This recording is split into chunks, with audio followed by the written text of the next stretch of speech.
My name is Estes, founder of TotalHemp.us.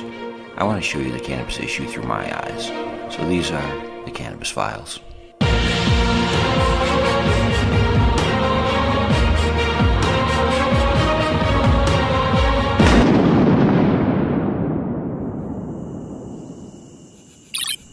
Cannabis File 002. Subject, Wendy Love Edge.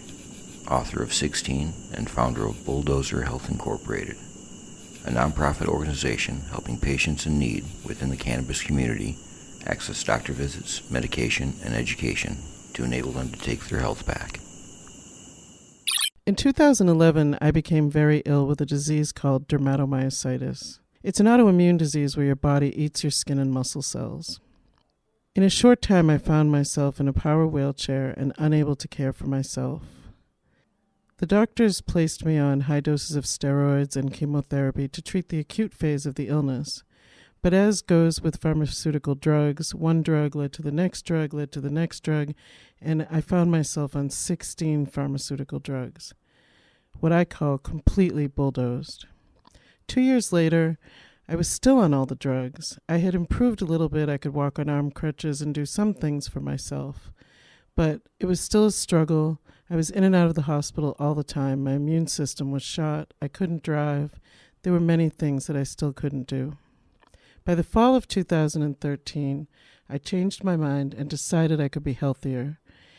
And with that decision, I did something I can't recommend to others, but I decided to wean off as much of the pharmaceutical drugs as I could to see what my body would do. I had to know if I could improve even more. I started weaning off the drugs and found myself in full withdrawal, shaking, sweating, unable to formulate a sentence. When a friend came to visit and she said to me, "Have you tried marijuana?" This question changed my life for the better. With a few puffs, the pain dissipated, the withdrawal symptoms dissipated, and I knew right away that this was my medicine. What unfolded next, I didn't expect. I called my doctor's office and asked about getting a prescription for cannabis since I lived in a legal state. Well, it turned out they didn't know anything about it. The doctor was not educated, and he couldn't write a prescription anyway. In fact, no doctor could write a prescription. They have to write recommendations because the medicine is still illegal federally and not descheduled. Those are two things that really need to happen. I learned that I could go and see a cannabis doctor, and that is what I did. However, I had to reach into my pocket and pay $200 to see the doctor. There was no coverage by insurance. And after paying the $200 and seeing the doctor, I still didn't have the medicine. In fact, at the time, there were no dispensaries at all.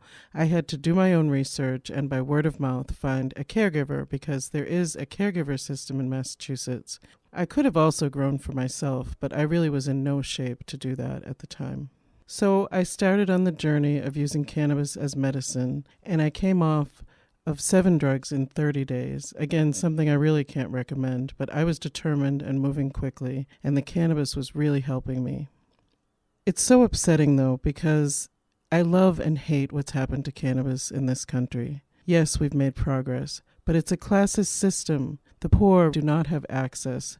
Many disabled people who make $700 a month or a little more than that certainly could not pay the $200 to see the doctor. And then obtaining the medicine is completely preclusive to many, many people. I started a nonprofit organization called Bulldozer Health Inc.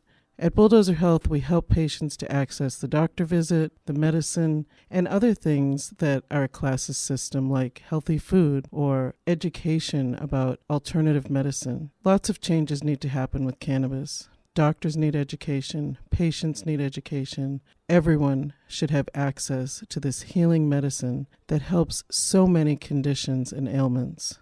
But instead, right now, we're in a classist system with a medicine that is currently scheduled like heroin.